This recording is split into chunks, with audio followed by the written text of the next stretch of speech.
A warm welcome to you, my dear children. We meet today with business and accounting studies, but not with a lesson, because we have finished all the lessons. Grade 10, the entire syllabus has been covered.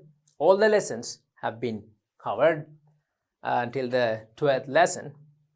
The final lesson was correction of accounting errors. That's right, correction of accounting errors.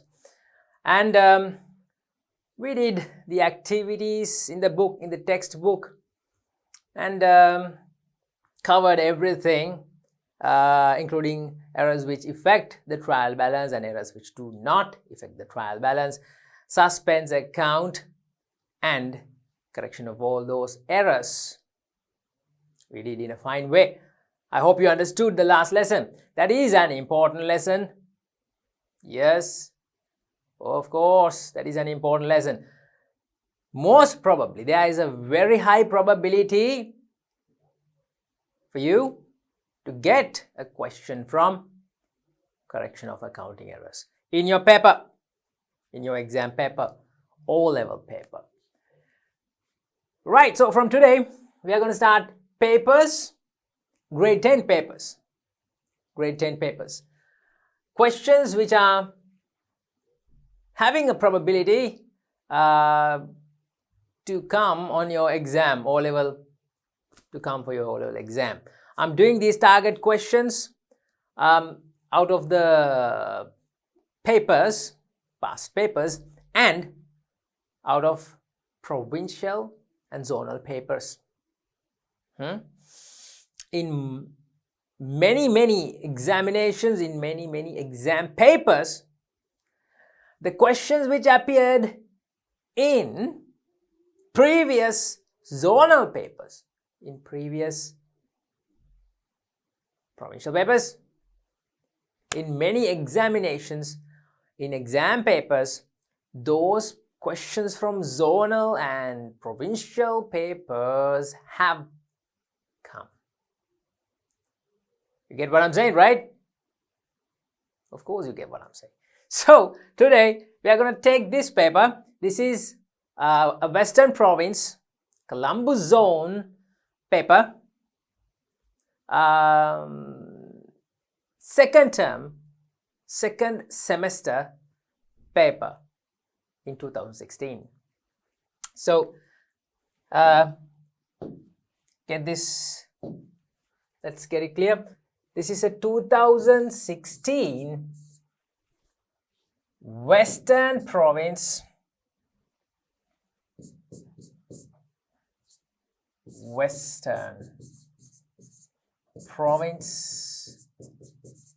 paper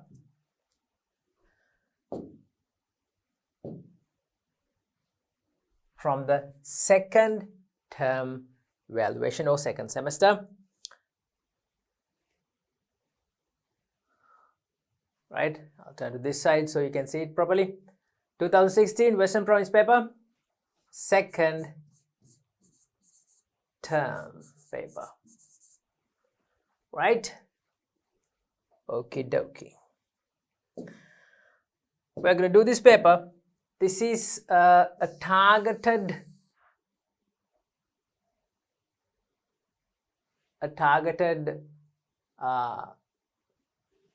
like a target paper. Okay, you can think, or you can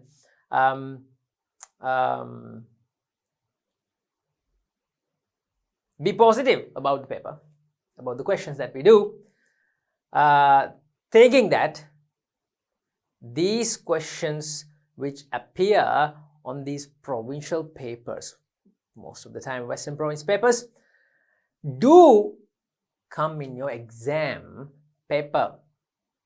There's a probability. Okay, so let's start this in a positive note, shall we? That is not necessary. Okay, so this is the second paper, children, part 2. Actually, this is part 2. Second paper, all right. Second paper with the second paper. Let's get to it. Start with the first question. Children, your exam paper, your business and accounting studies paper is set up according to a certain format. I'll take 2-3 minutes just to explain you the format of the paper, right? And the way questions have been arranged on the paper. The paper carries 7 questions altogether. 7 questions altogether. You don't have to do all 7 questions, right? When I say 7 questions, so some people were like, 7? Oh. No. You don't have to do 7. All 7, you don't have to do. Okay? Right. So what questions you have to do? You have to do the first question. This question is compulsory. The first question is a compulsory question. You like it or not, you have to select that. First question. Including the first question, including question number 1, you have to select 4 other questions and answer 5 altogether. You answer only 5 questions altogether. Okay? So this question is question number 1, must be selected. This is compulsory, okay? This is a must. Got it? When you finish this, the first question, you will get 2 parts in this paper, 2 parts. Let's see. Still we have the first question, Roman number 1, 2, 3, 4, 5, 6, 7. 7 Roman numbers up to now. Then we have 8, 9, 10. Roman numbers 10. 10 sub-parts in the first question alone. Alright. Then we have the first part of the paper. Part 1. That is this. Part 1. These questions in part 1 are from the business studies section of your syllabus. Got it? Got it or not? Good. These questions, the questions which are coming in the part 1, first part. These questions are from the business studies part. You will get 3 questions. Question number 2, then question number, still we have question number 2, 5 sub-parts in the question number 2, 5 sub-parts, Roman number up to 5, okay. Then question number 3,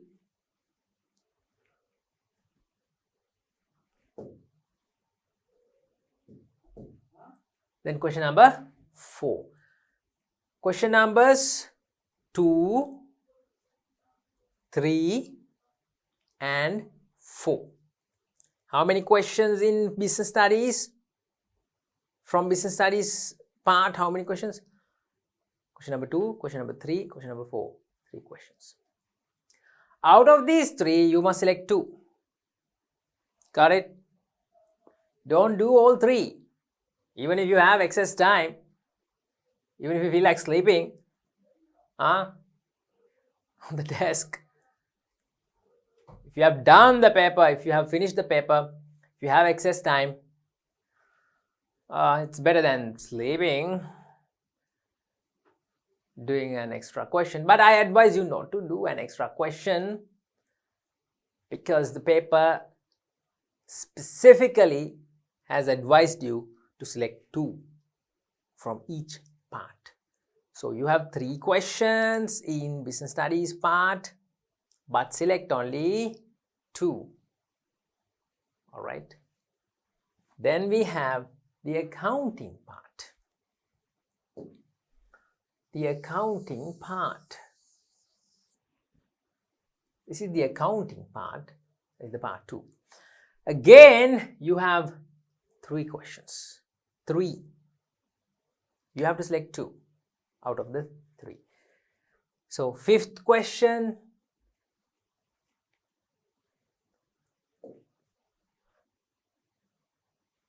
Yeah, 5th question.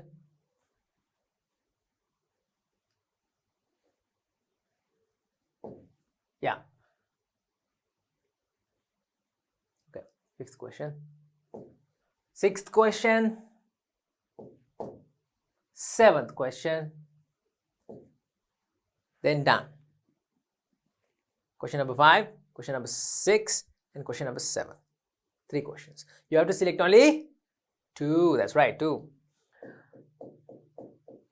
There you go. That's it. Well, to tell you the truth, I personally enjoy doing the accounting part more than the business studies part. But it depends. Maybe you like more. You prefer to answer with descriptive explanations and theory, extracting theory. Then you will enjoy business studies part.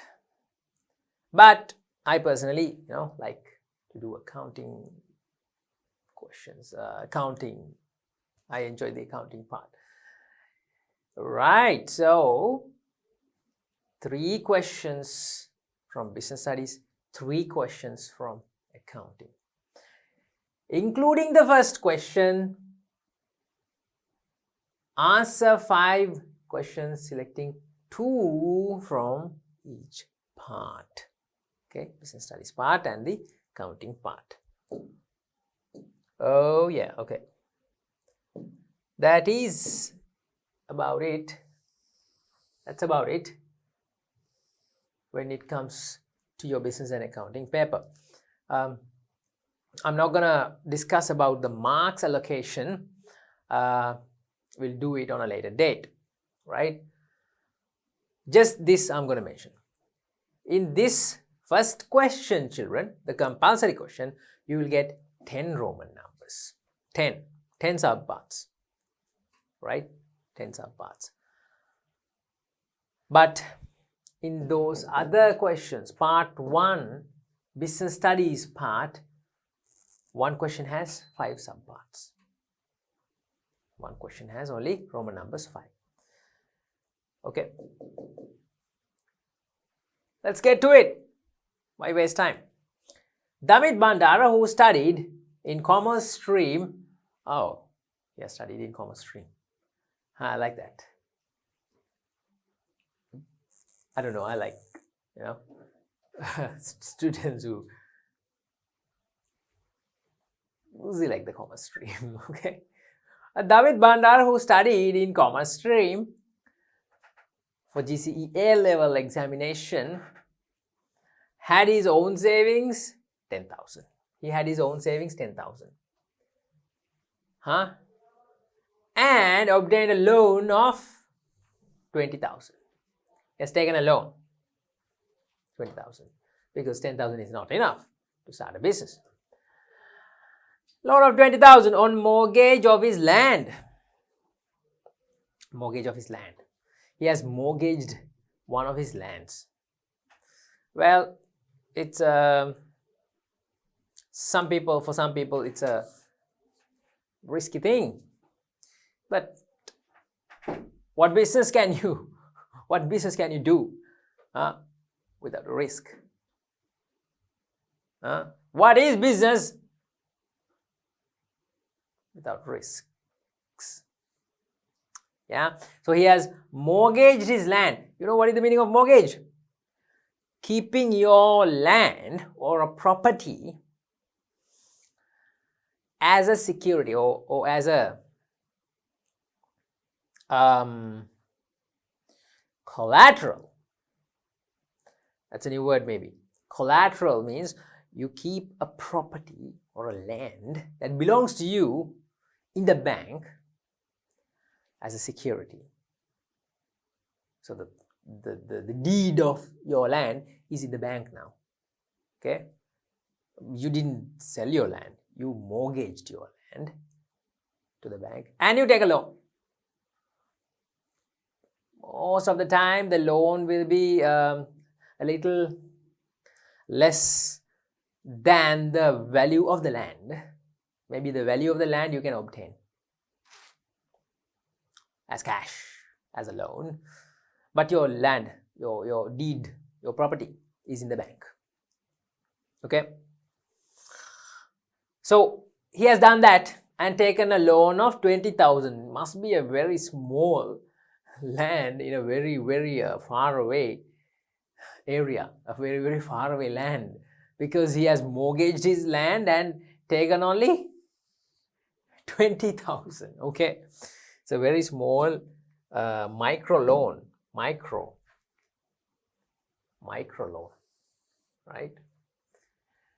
Yep. Anyhow, obtained a loan of 20,000 on mortgage of his land from Bank of Ceylon.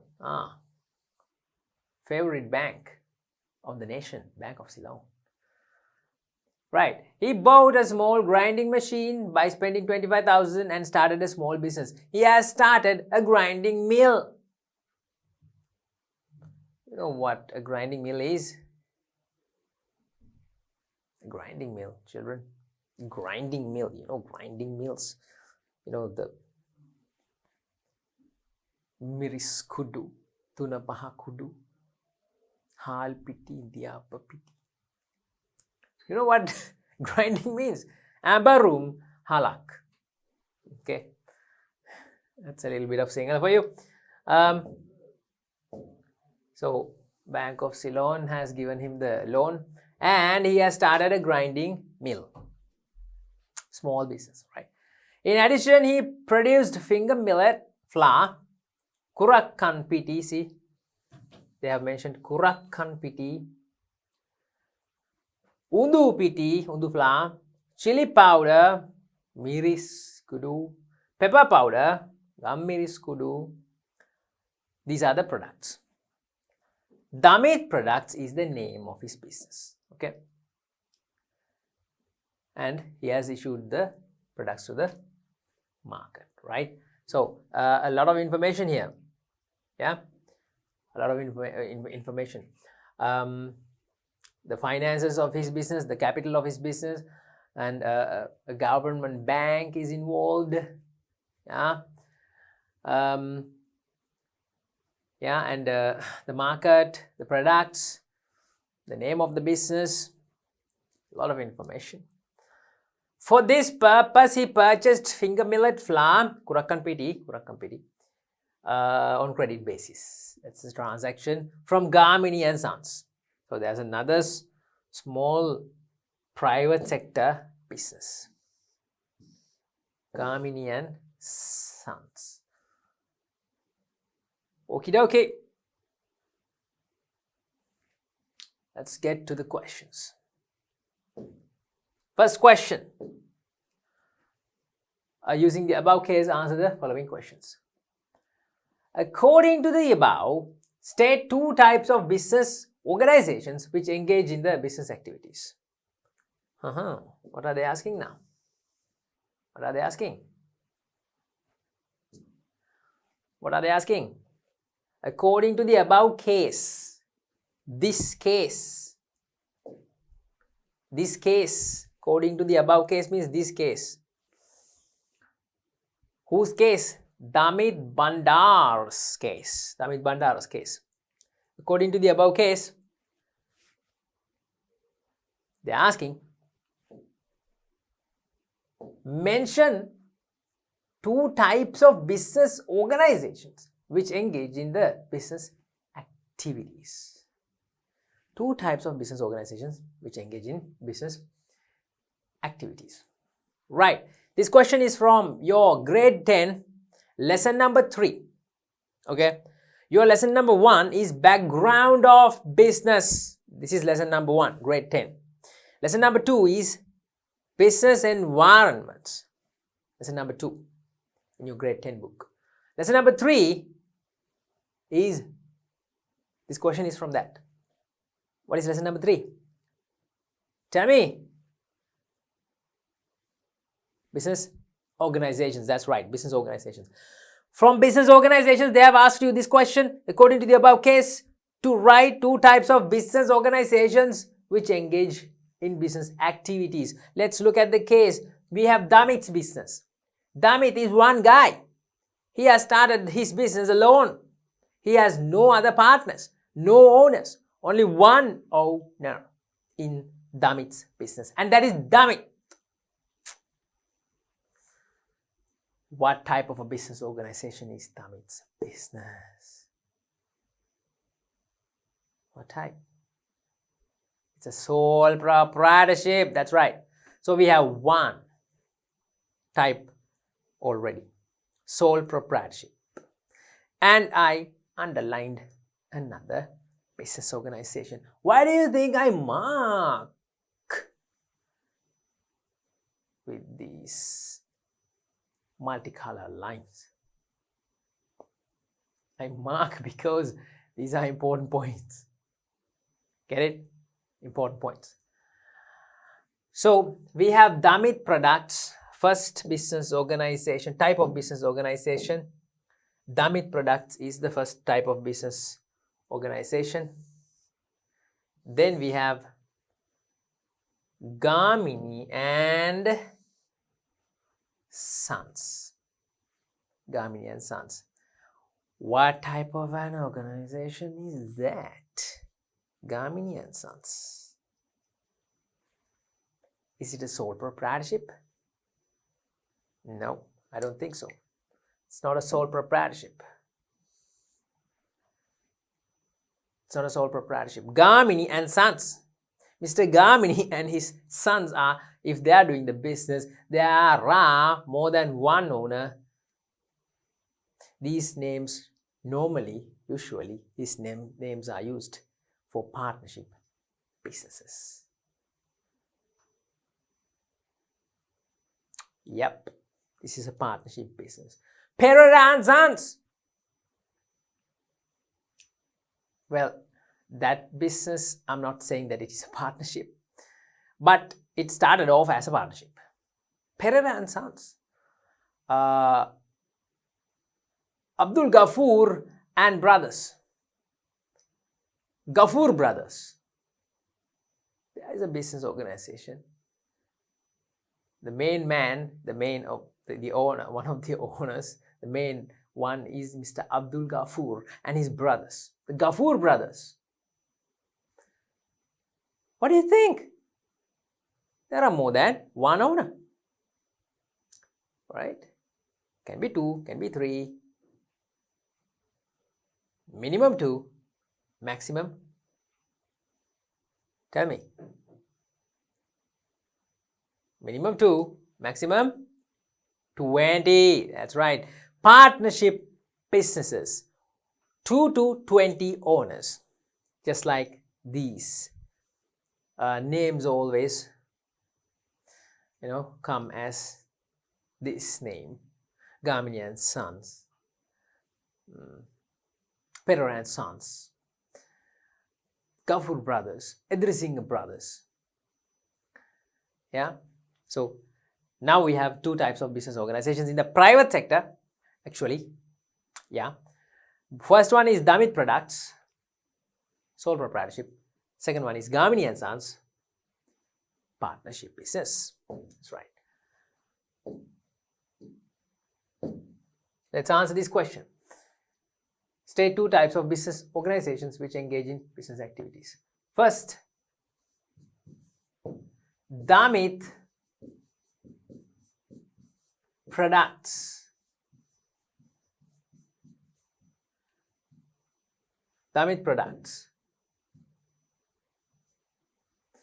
dash sole trader, sole tradership. That's how you answer a question. They are asking two types of business organizations. Two types. You have to mention the type, right? Second, not only the name, children, mention the type of organization. Second business is Gamini and Sons partnership.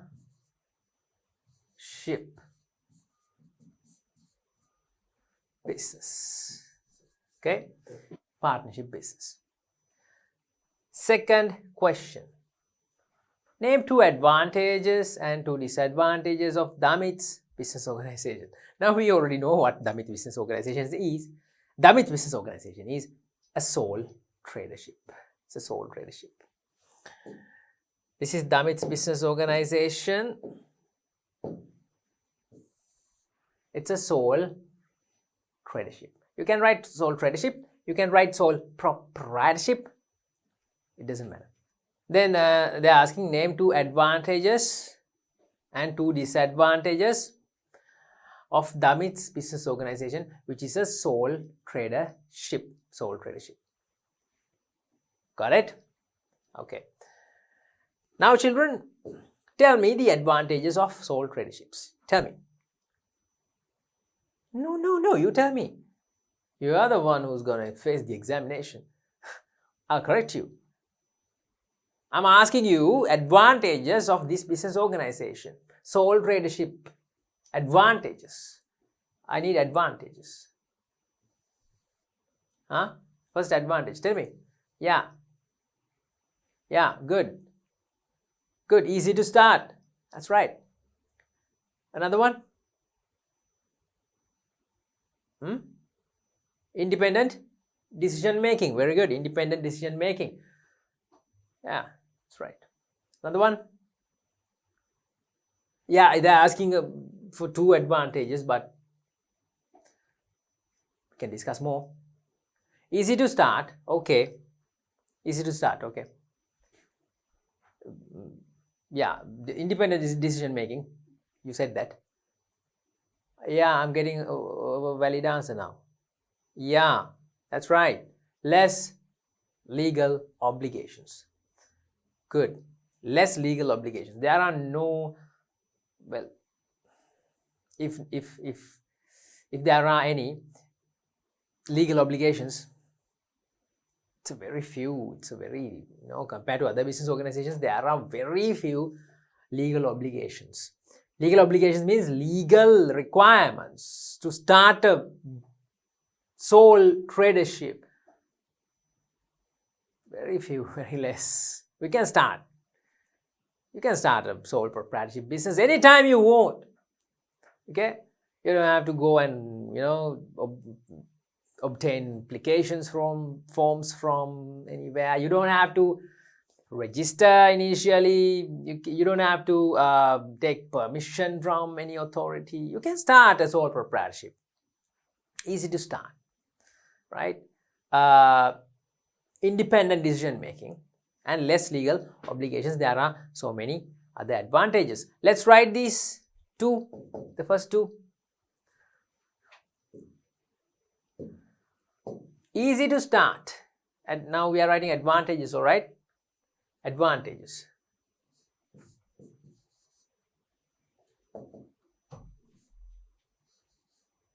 Advantages.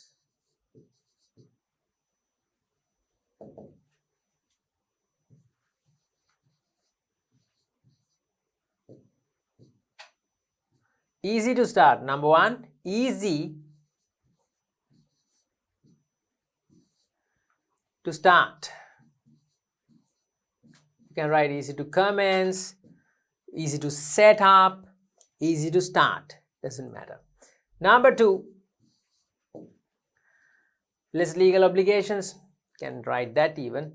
But I'll take independent. Independent independent decision. Okay, I just write independent decisions. You have to write independent decision making or independent business operations are independent. Business operations can be done independently. You don't have to ask anyone. You don't have to take permission from your partners. You don't have to wait until the other owners make up their mind. There are no other owners. You can just take a decision on your own. You don't have to wait for anyone. Independent decision making. Okay, sole proprietorships. Now we have to write disadvantages of sole proprietorships. Tell me, disadvantages. Disadvantages. Tell me, disadvantages. I'll write disadvantages here.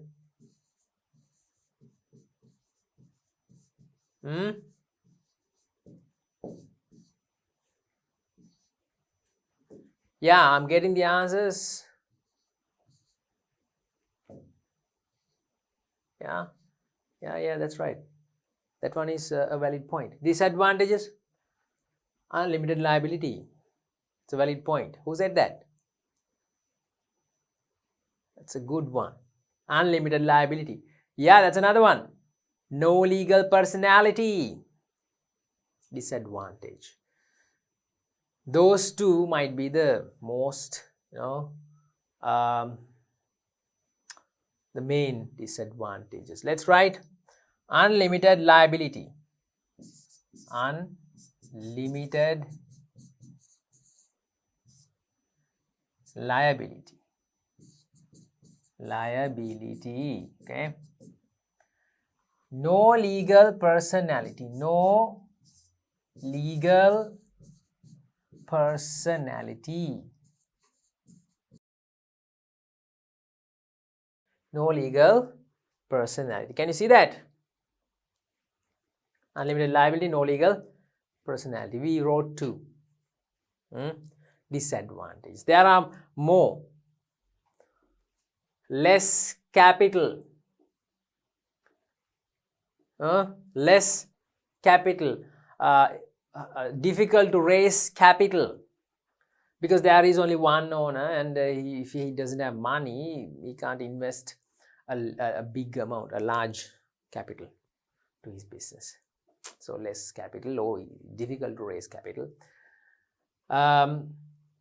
No help, no support in the management, or no ideas, availability of various ideas, because only one person is there. He thinks one thing and he does that.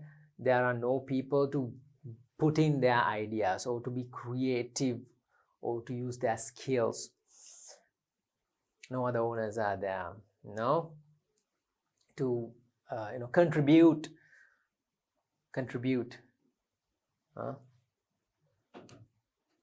Yeah, that is a disadvantage. Risk should be borne. Bear means borne. The past tense, the past participle of bear. You should bear the risk alone. That is another disadvantage. Likewise, there are many disadvantages. Unlimited liability, no legal personality. No legal personality. Yeah, less capital or difficult to raise capital. What is the next one I said? Availability of ideas, creative and skilled people, partners. Contribution of various ideas is not available because there's only one person and only his ideas are worked out in the business. And risk must be borne alone. One man show. If he messes up, he's on his own, right? No one to bear the risk and losses. Disadvantages. People, when I'm talking about losses, there is the opposite point you can write in advantages, that is profit. Profit can be enjoyed alone. Advantage. I didn't write that, I didn't mention that because you know what? You know why? It is kind of selfish to me. You know what I'm saying? When somebody says the profit can be enjoyed alone, entire profit goes to the owner. Entire profit, the whole profit is mine. Mine to keep. Money, money, money. It's kind of selfish, right? Businesses, well, there are people who likes to, start alone and climb the ladder of success, make the business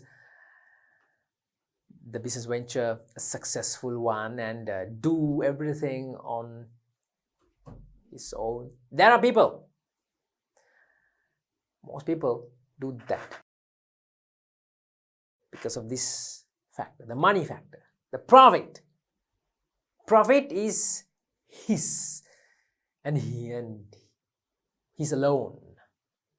The profit, the whole profit can be grabbed and there's no need to share the profit.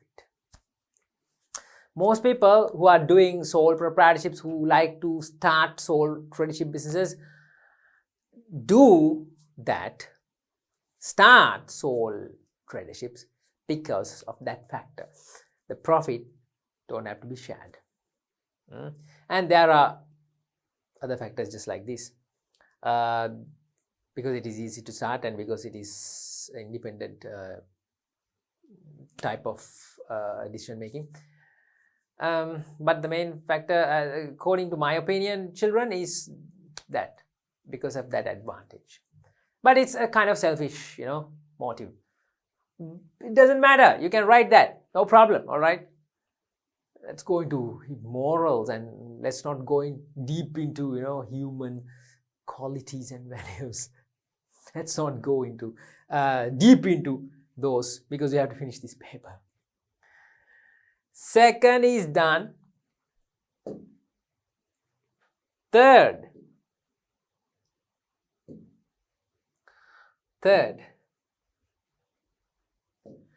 what are the benefits that Damit can gain by registering this business? Oh, right. We'll concentrate on the third question.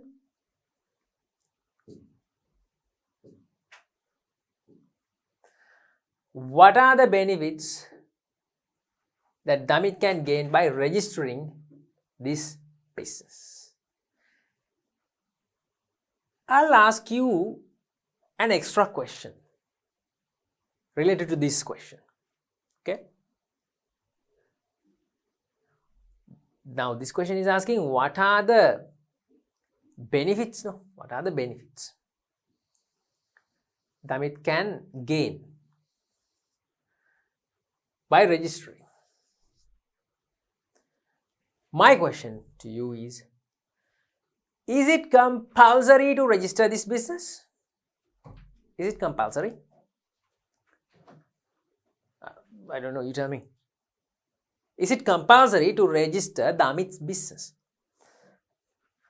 When you go and look at the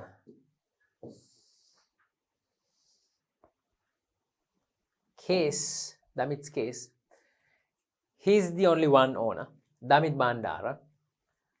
After his A-level, started the business with his savings 10,000 and with a loan of 20,000 from BOC. He started a small business alone, okay, sole proprietorship. And it's a grinding mill. To start the grinding mill, he has bought a grinding machine by spending 25,000. He has bought a grinding machine to start his grinding mill. And his products are these. And his business name is Damit Products. His full name is Damit Bandare. Okay. His full name is Damit Bandar. His business name is Damit Products. Okay. Tell me whether it's compulsory, whether Damit must register this business. Tell me. Tell me. Is it compulsory to register this? Yes or no? Yes.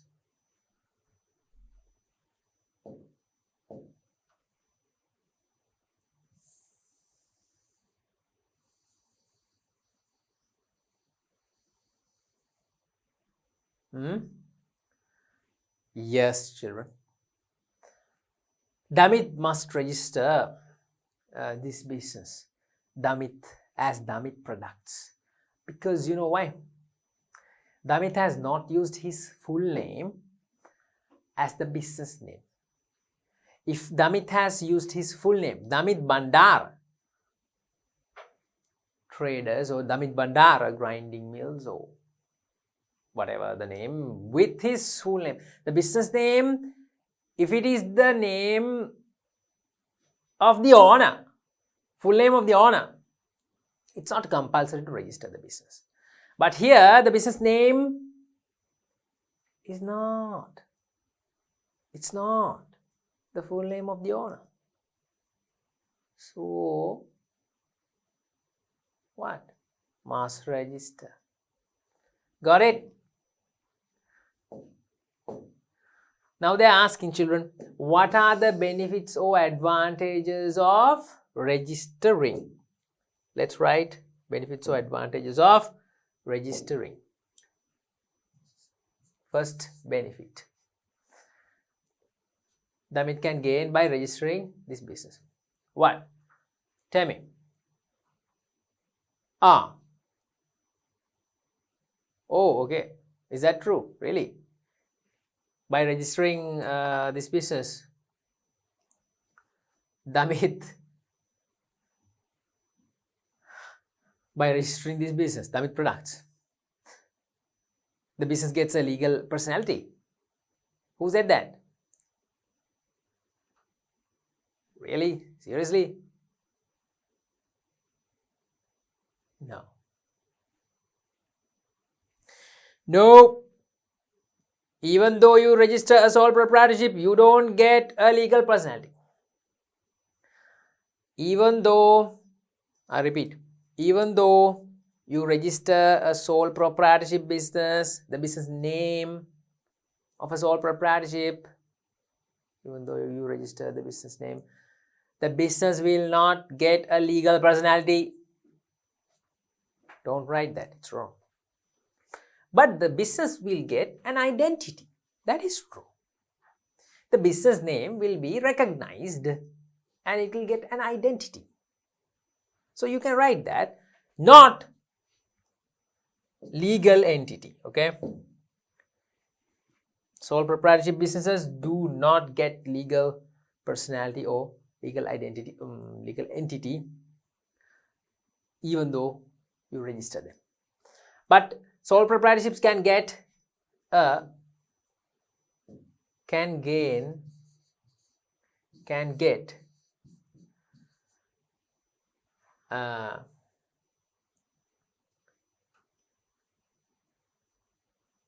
recognized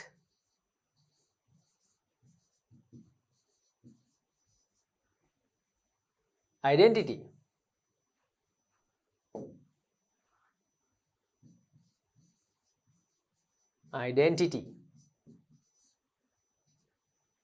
Got it? Second,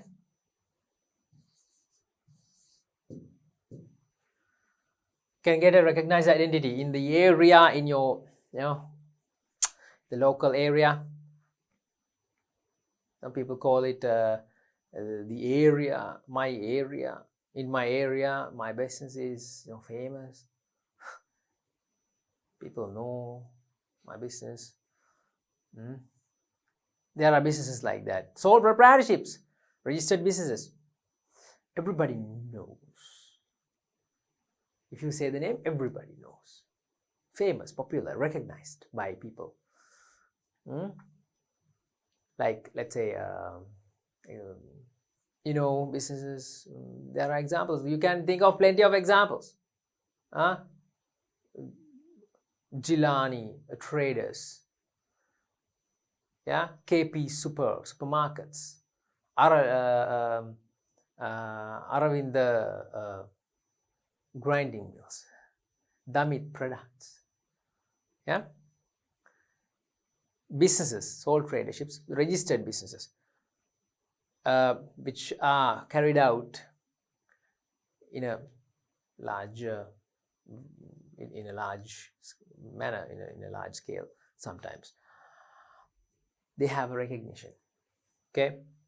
Second, what benefits can he gain by registering this business?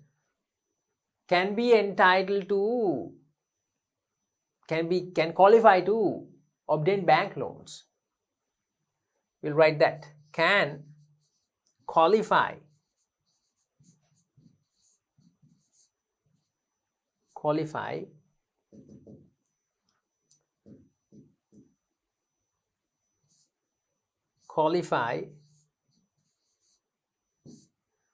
or you can say can be entitled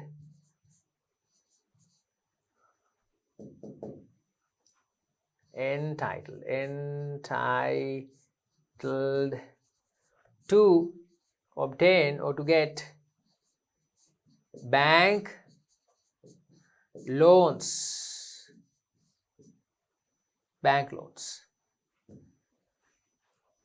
Right? Unique identity. You have a unique identity.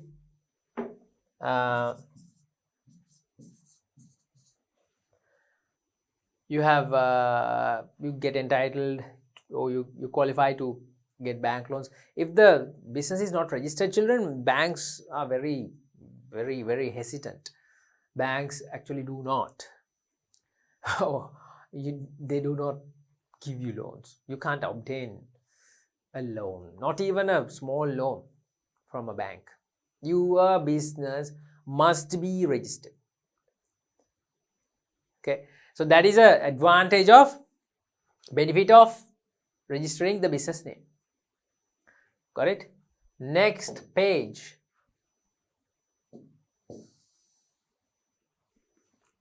Read out. Fourth subpart. According to the nature of the government intervention to the business, there are many impacts occurred in businesses. Well, that's true. State two impacts which may occur to business. What are they asking? According to the nature of the government intervention. Governments intervene in business activities. Governments intervene. Intervene means they interfere. They get in the way sometimes. You can't say getting in the way. They don't obstruct businesses. They support businesses. They facilitate businessmen. I mean the government. But that is also an intervention. Okay. Sometimes they impose laws and legal restrictions and rules and regulations imposed by the government. These are called government interventions. So according to the nature of the government intervention to businesses, there are many impacts occurred. True. State two such impacts. State two impacts which may occur. Two impacts. Let's take a positive impact and a negative impact, shall we? That's better, no? Yeah, without writing only positives and only negatives. One positive impact and one negative impact. Shall we? Tell me a positive impact. Tell me. Don't know? Who said don't know? You can't say you don't know. These are general knowledge, day to day, every day. Things that you see, that you hear on the news. Those people, the students who have your family businesses, if your father is a businessman, if he has a business organization, if he's a director of a company, chairman of a company, if he is if he's a sole proprietor, sole trader, if he's running a small sillara kade, even that type of a business, every business organization, there is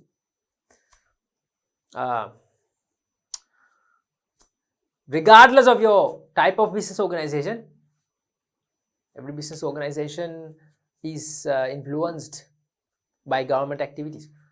Tell me two such activities, two such impacts.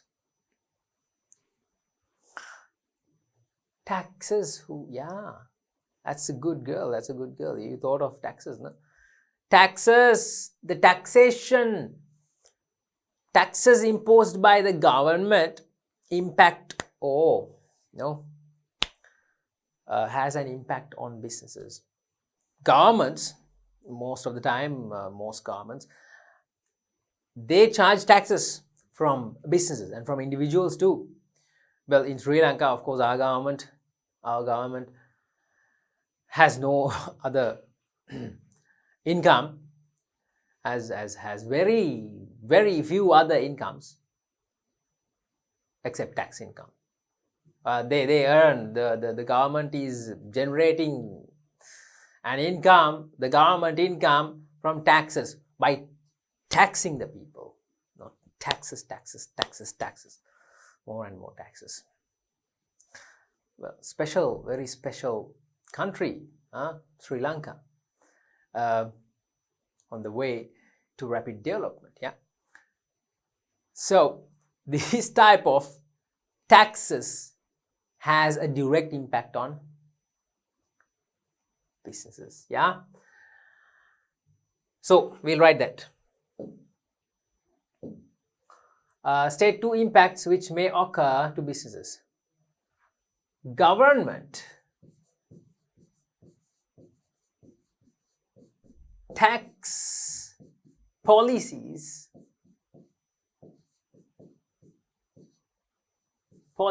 tax policies.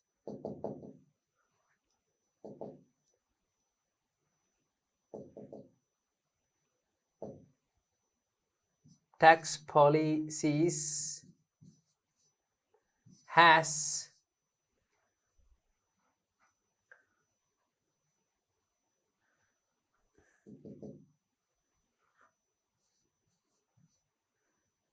impact or effect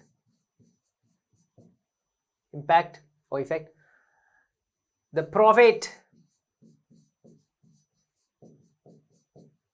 of businesses, okay.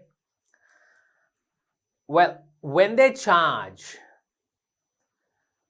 taxes from our income, from the business income, right, we have to pay the taxes according to our profit or income. Yeah, when we pay more and more taxes to the government from our profit that we earn, the profit which is remaining to be distributed for the shareholders decreases. Yeah, that's why most of the businesses, especially companies, sole traderships and partnerships, they don't do so, but companies do this. What? They calculate their profit for the year, profit for the period, and then income taxes. They deduct income taxes and then profit after tax. more taxes means less profit for the business. Profit after the profit after taxes will be lesser if taxes are higher. You got it?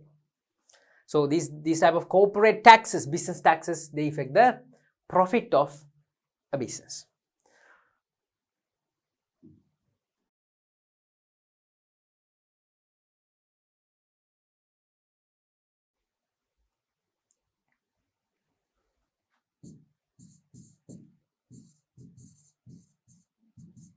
Business, okay?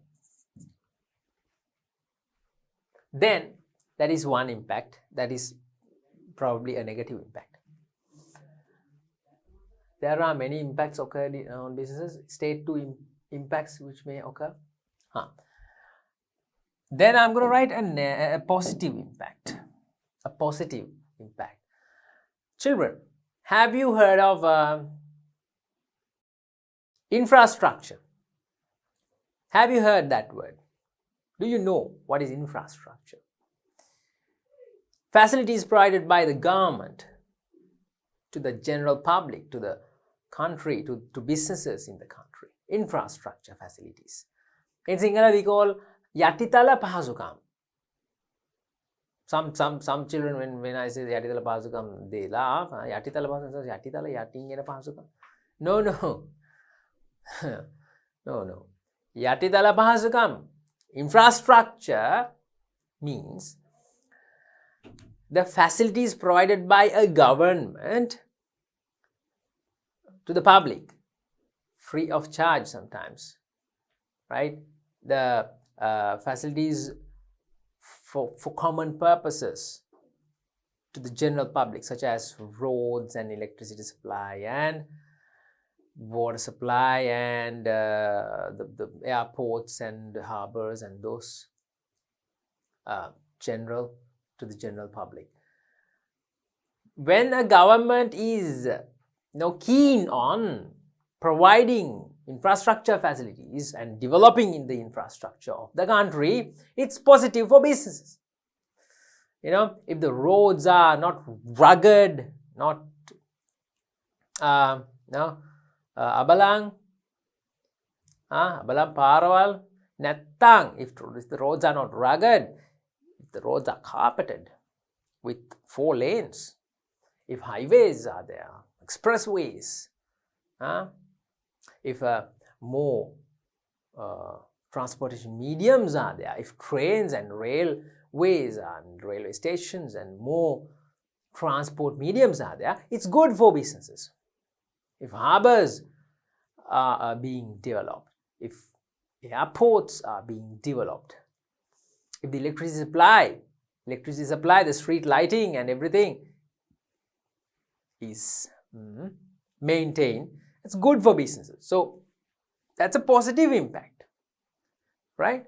And if the government is giving subsidies, you get it? That is also a positive impact. So infrastructure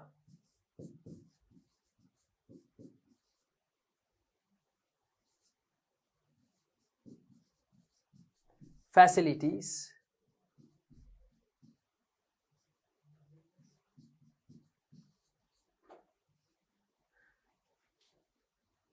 let's say development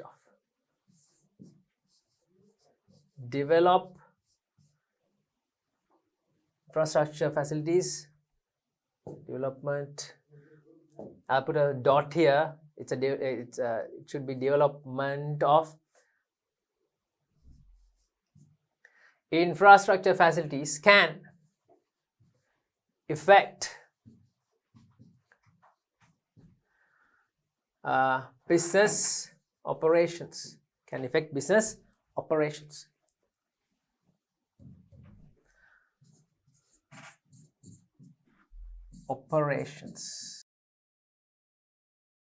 Positively,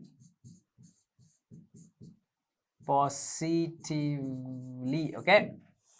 That's another impact on businesses because of the government intervention. Next, various resources are essential to start any business. Of course, various resources. We need various resources. Yeah, of course. These are called factors of production. That's right, factors of production. Factors of production. Name factors of production with examples. Okay. How many factors of production are there? How many factors of production? Yeah, 5. Okay, then name the 5. Name the 5 factors of production. No. In all your syllabus, there are no 5 factors. 5 is not there, only 4 is there. Okay, 4 factors of production. Tell me the 4 factors of production. Tell me, factors of production. 4. Land. Good. Labor. Yes. Capital. Yes. 4th one. Land, labor, capital. Entrepreneurship. That's right. Don't say entrepreneur. You say entrepreneur. That is the correct way to pronounce it. Various resources are essential to start. Yeah, that's right. These are called factors of, yeah. Name factors of production with examples. Let's name them. Let's name them. Land. Tell me what comes under land. Correct. Very good. All the natural resources which are used in production or which are used to start a business. All the natural resources. Then labor. Capital.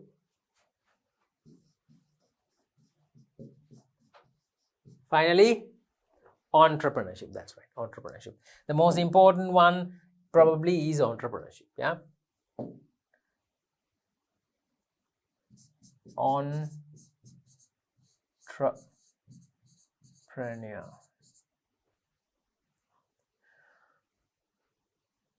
Okay. Let's write examples. Factors of production. Name factors of production with examples. We have to refer to our the case, children. We have to refer to the case and get examples from the case. Now, the first factor is right on top, and I have circled the guy's name, Damit Bandar. Who is he? That guy has this person is the one who started the business. It's a new business. Maybe in his village there are no grinding mills. There are no businesses which which manufacture kurakang piti and udu piti and chili powder and pepper powder. Maybe the people go to the town to buy these products. So he started a grinding mill in the village itself. This guy, Damit Bandar. What is the factor of production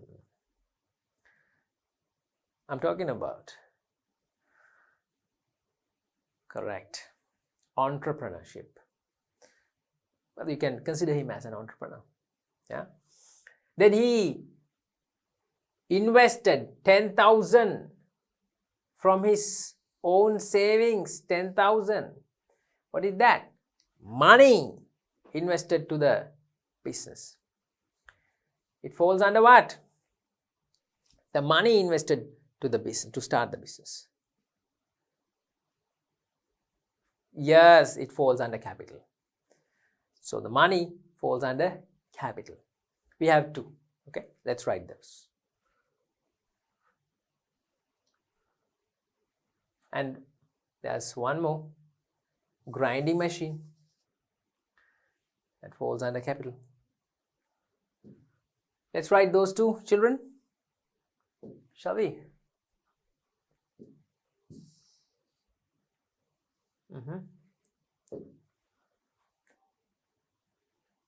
Under capital we can write money. money, machine, machinery, the grinding machine, that's what. Entrepreneur,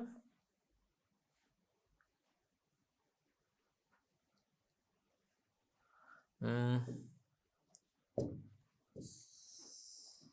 have less space here, so I will name factors of production with examples.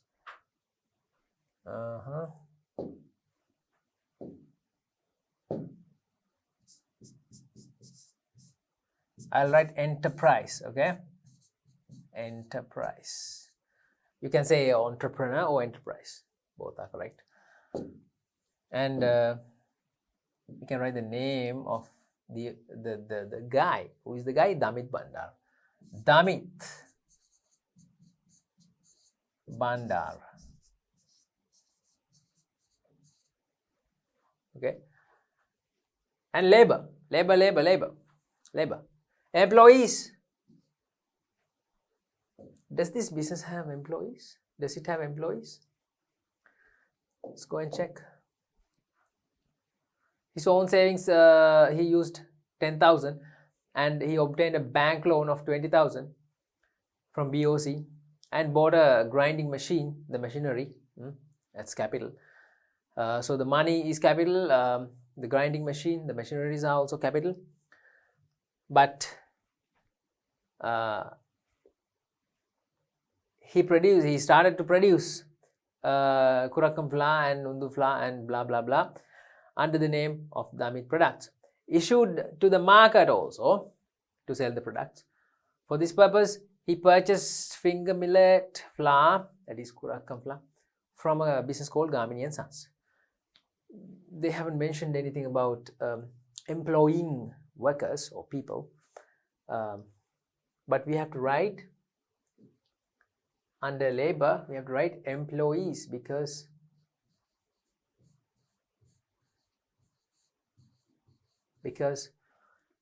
labor means all the human resources. The humans are also a resource.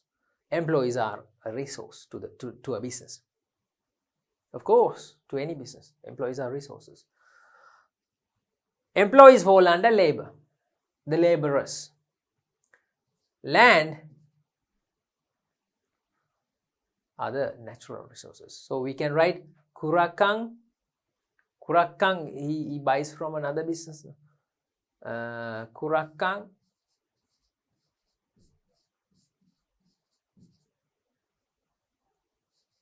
Yeah. And the natural resources.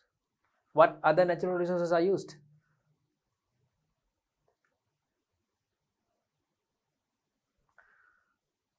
With examples from the case, yeah.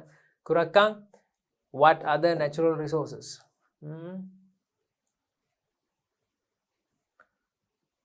He had his own savings of 10,000 and obtained a loan of 20,000. That is a loan. Bought a machine. Produced finger millet, Kurakkang flour, Undu flour, chili powder.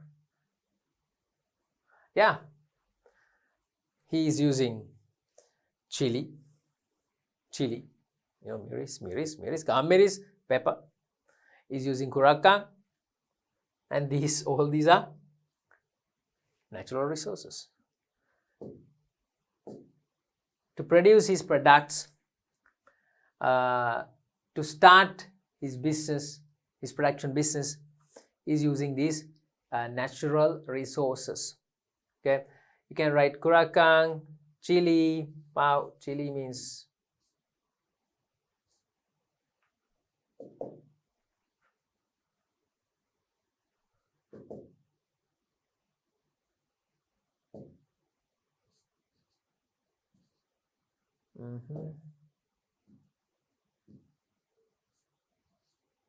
pepper.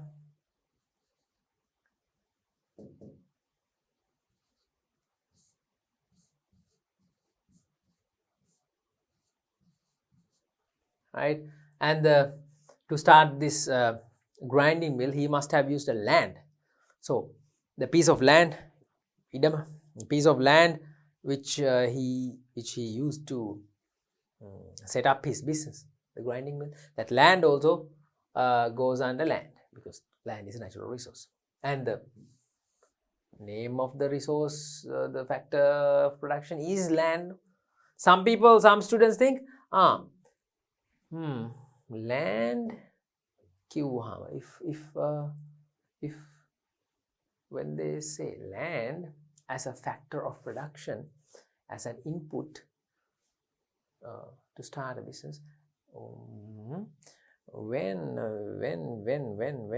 we say land, that must be the land which is used, only the land which is used to start the business. No, not only the land, all the natural resources, land included. So we can write land also, and other natural resources also we wrote. Next question.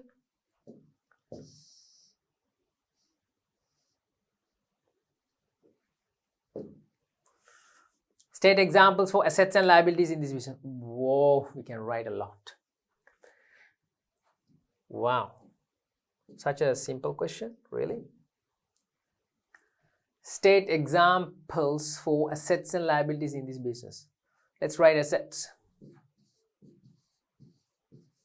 No need to even look at the question. Yeah. What are the assets? The main asset, money, cash. Machineries, yeah, the machinery.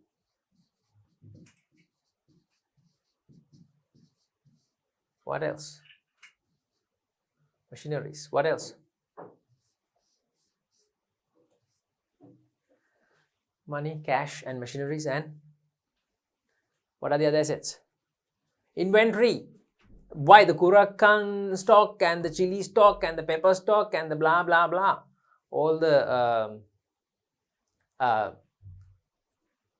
ingredients which he has, stored in the business to produce his chili powder and pepper powder. Yeah. Inventories also you can write. Assets. Liabilities. Liabilities. What liabilities are there? What liabilities are there? What liabilities are there? Bank loan. Yes, the bank loan. Bank loan taken from BOC. That is the main liability that he has. So we can write bank loan. Next question. Write the accounting equation relating to this business. Well, they haven't mentioned here accounting equation as at which date.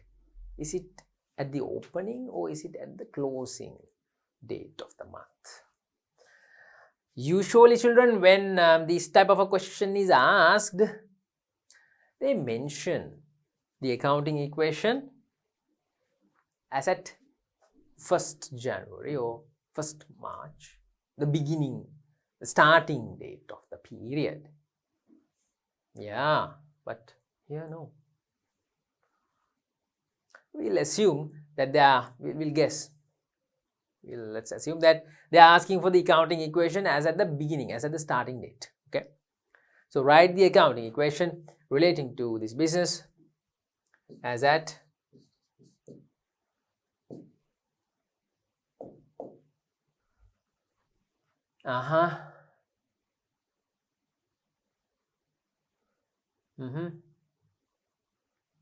What is the starting date? Obtain a bank loan of 10,000 on mortgage of his land. Bought a grinding machine and spending there are no dates mentioned. No dates, right? That is actually that is a shortcoming of this question. There are no dates mentioned. Let's say that accounting equation of the business at the beginning of the business. Okay. So very first thing that Mr. Bandare has done. What has he done? He has taken his savings 10,000 from his bank account, maybe, we don't know. He has taken 10,000 from his personal money and invested that 10,000 to the business. Do not think of these transactions from the point of view of the owner. No. Do not think of these transactions from the point of view of the owner. No. You have to look at the transactions from the point of view of the business. You are the accountant of the business. Okay? Then, children, if 10,000 is invested to the business, that increases assets as well as capital. Okay? Under assets, we should have 10,000. Under capital also, we should mention 10,000.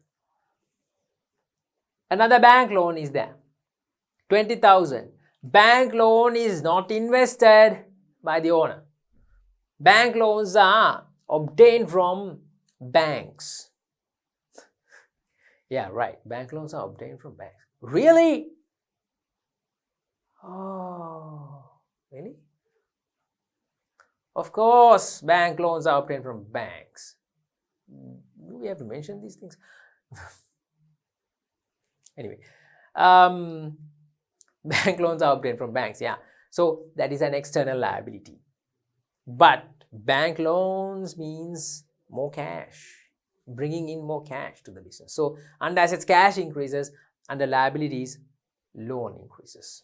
Cash, loan. So that must be our accounting equation. Okay.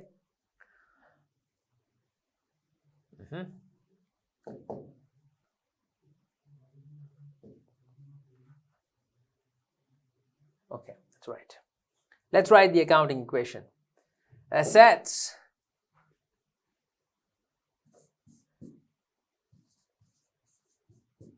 equals capital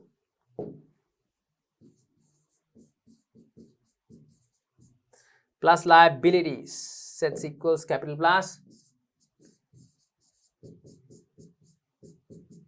liabilities.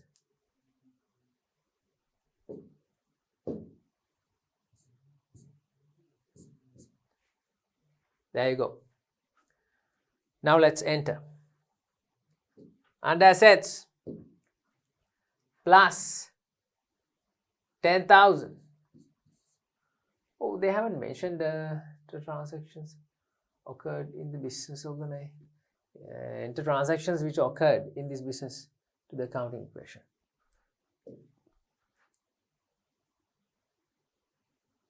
Oh, we missed one question, didn't we? We did.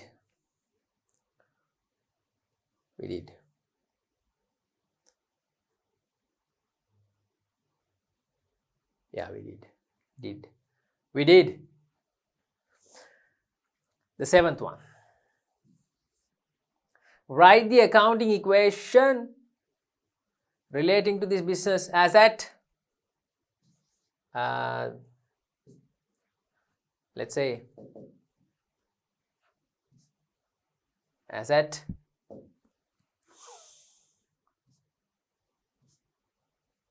the opening date.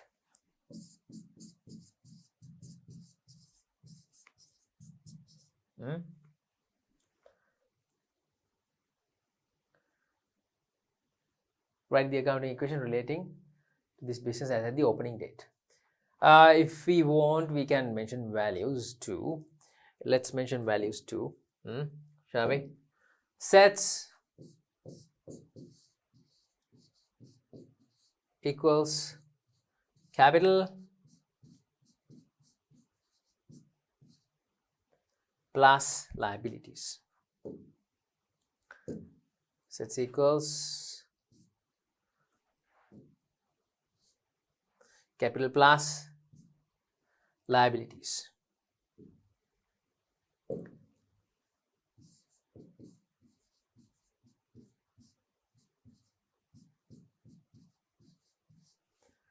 Capital plus liabilities. Okay.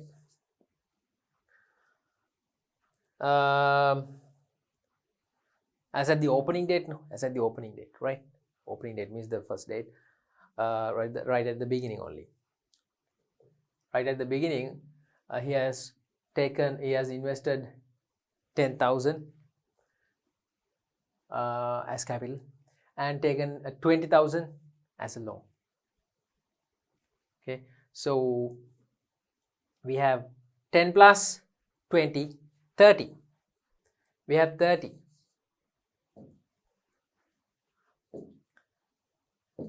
Under assets, 30,000 under assets. Out of that, 10,000 is capital which he brought in from his savings, 10,000 only, and 20 is liabilities.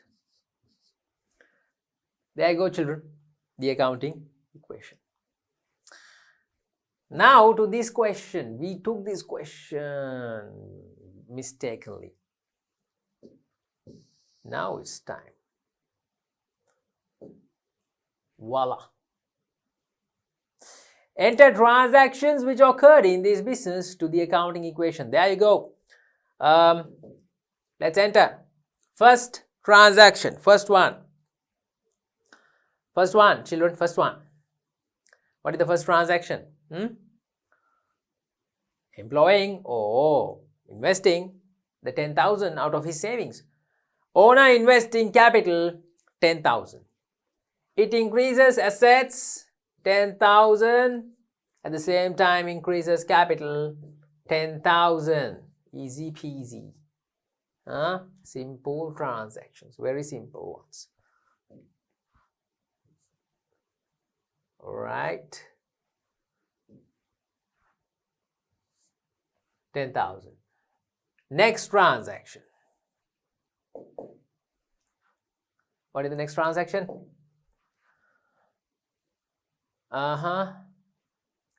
Invested his 10,000 to the business, obtained a loan 20,000 from BOC. Obtained a loan 20,000 from BOC. Let's take that too.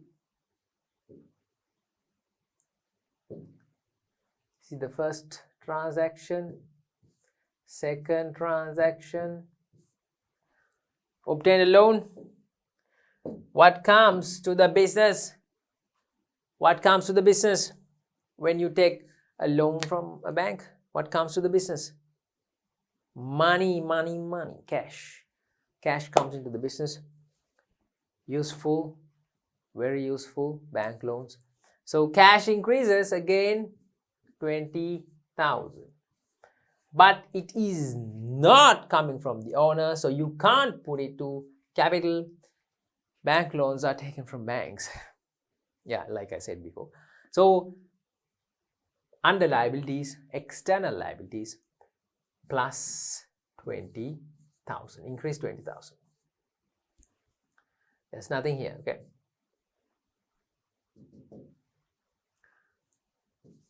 Next,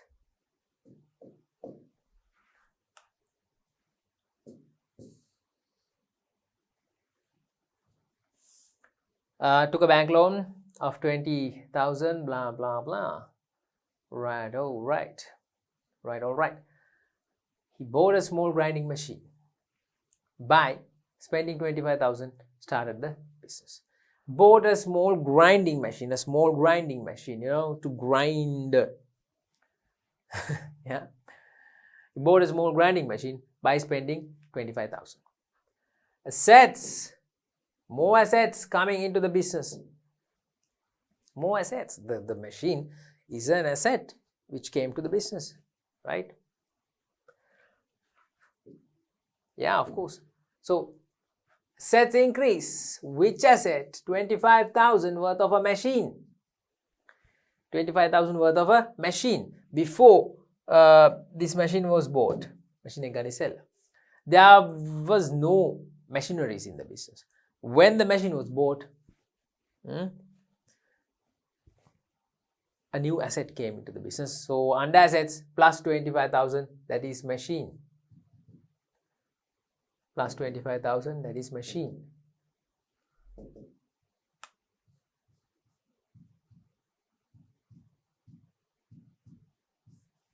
Okay.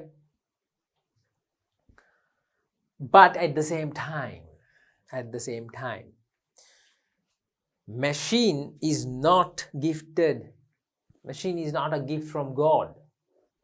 Machines do not walk into the business. You have to buy the machine. So he bought by paying cash. So cash went out. Same time, 25,000 decreased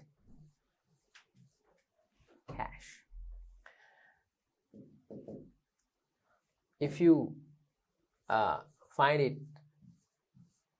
not clear, unclear, I'll write the asset name. 25,000 decreasing cash. 25,000 increasing. What is the increasing asset? Here, a machine. Okay, that's right. Likewise, children, are there any more? Are there any more activities or transactions? And he bought a small grinding machine. We recorded that by spending 25,000. Then he started to produce Kurakkam flour, Undu flour, and blah blah blah. Yeah, that's it. That's it. Here, for this, he purchased finger millets. What is the meaning of finger millet? Kurakkam. Finger millet flour on credit basis from Gamini and Sons for 25,000. There's another value. There's another transaction. He has bought inventories or stock of Kurakkam flour on credit. Children, on credit, on credit, 25,000. So more goods come into the business. Kurakkam, sacks of Kurakkam. Sacks, sacks means Kurakkam millet, Kurakkam finger millet, flour to grind and to prepare Kurakkam powder. Whatever it is, that's an inventory, because that is the product that he's buying in order to sell. 25,000 worth of finger millet flour on credit basis from Gamini and Sons. Okay. Whoa, now we don't have space here. Enter transactions which occurred in this business to the counting equation, but very less space, right? Where are we going to write this transaction?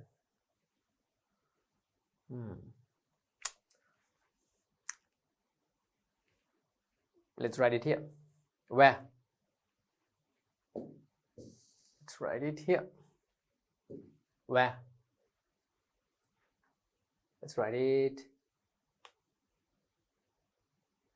here. I have to mention the equation again, but I'll do it quickly. A equals C plus L. What is the transaction? Purchasing of finger millet flour, Kurakkam pidi, worth of 25,000. So 25,000 worth of a stock increases. 25,000 worth of a stock comes into the business. That is goods, or that is inventory, stocks. Stocks increase. But children, the stock is bought on credit. Stock is bought on credit. Money doesn't go out. You don't pay. You don't pay. Okay. It's on credit. That means it's a liability. It's a liability. It is a liability because now Gamini and Sons, the supplier, this guy, Gamini and Sons, this supplier, now we have to pay him. We owe him. We owe him money. So it's a liability. Right. Yeah.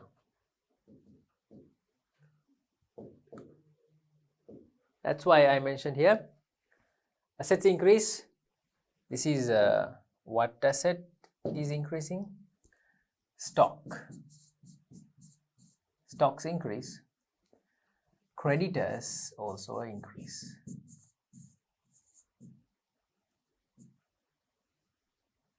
Creditors also increase. So that's done. Next question. The ninth question, they are asking to select two transactions. Yeah, two transactions only. Occurred in this case and write dual impacts of these transactions. What do you think about these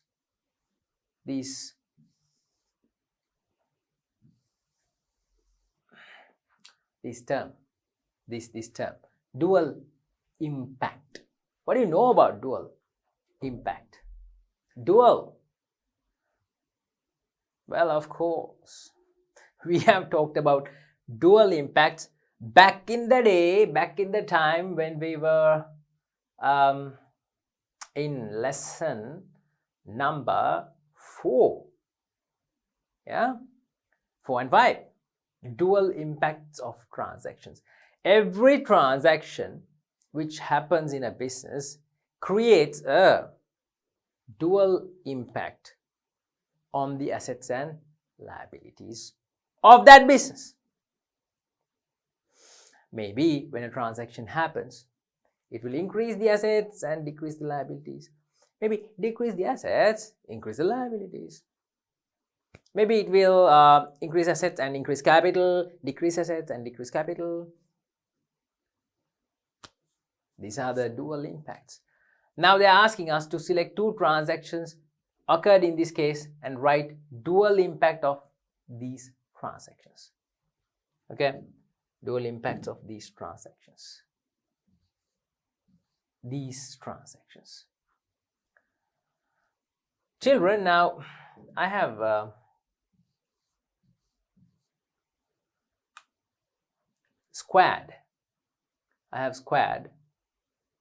the above question, the first two transactions, and I want you to select those two transactions and do with me, do the dual impacts with me. But if you want, you can do any other transaction also, like the third one, or yeah. But I have squared the first two transactions, so let's write the dual impacts of Roman number 1 and Roman number 2. Here, assets increase cash and capital increase,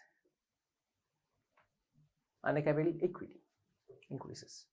Second, assets increase cash, and the liabilities increase bank loan. Yeah, I'm talking about these two. Talking about these two transactions. Now here,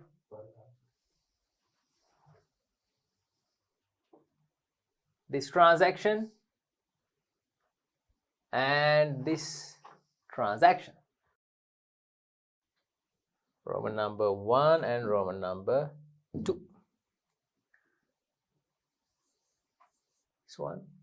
This one. Assets have increased and assets, cash increased. Capital and capital equity increased.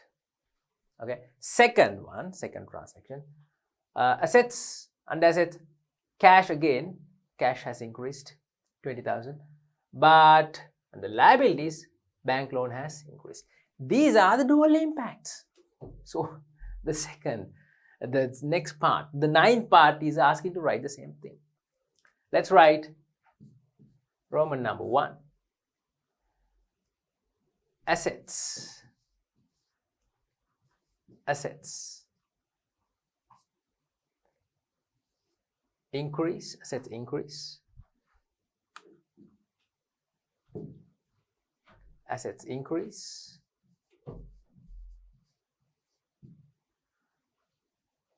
But capital also increases at the same time. Capital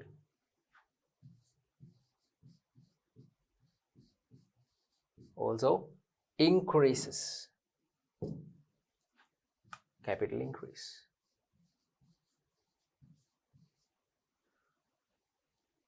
See, I'm talking about this. Assets increase and capital too increases. Second, Roman number 2.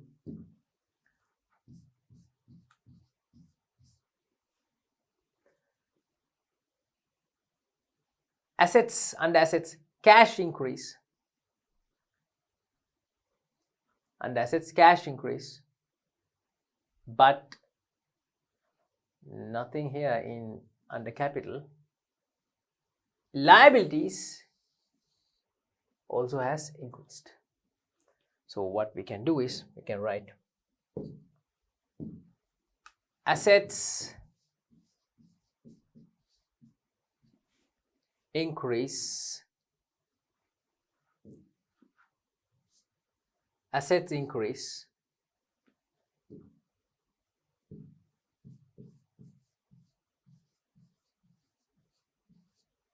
and what else? Liability increased at the same time. Liability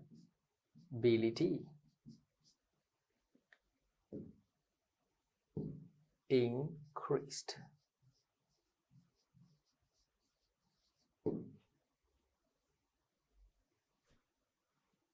That's it. That is that is how you write dual impacts of a transaction. But children, the two questions are very similar, because when you enter transactions under the accounting equation, you enter the dual impacts only.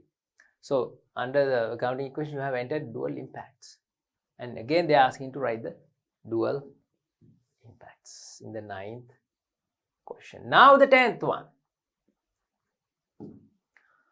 Write double entries for these two transactions. Okay, assets increase, debit, capital increase, credit. Simple, right? But which asset increased? That is the problem here. Which asset increased? You know that assets have increased in the first Roman number 1. You know that assets have increased. Okay, assets increased. Which asset? Roman number 1, under assets, which asset? Which asset increased? Cash. So cash increase means debit. Cash, debit, 10,000.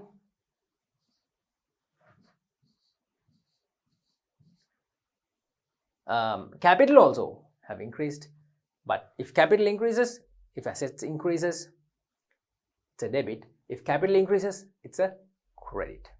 Double entry rule, right? Capital increases, it's a credit. Then the capital account should be credited. Capital account should be credited. How much?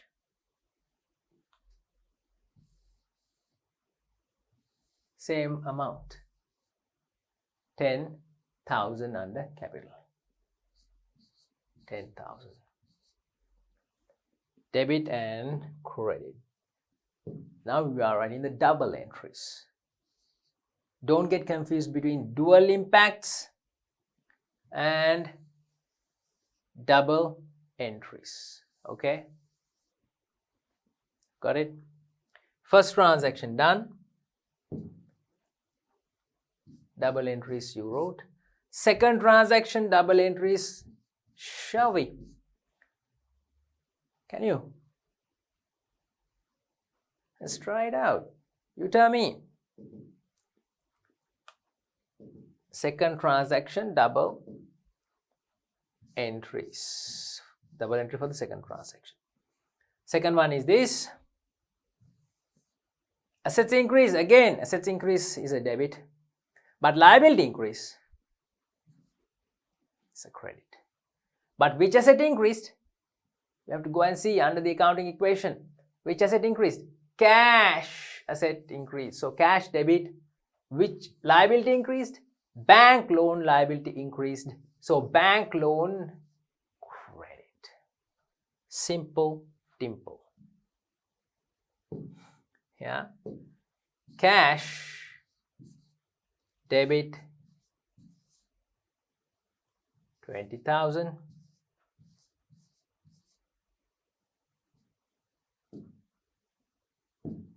Which liability increased? Bank loan liability increased. So bank loan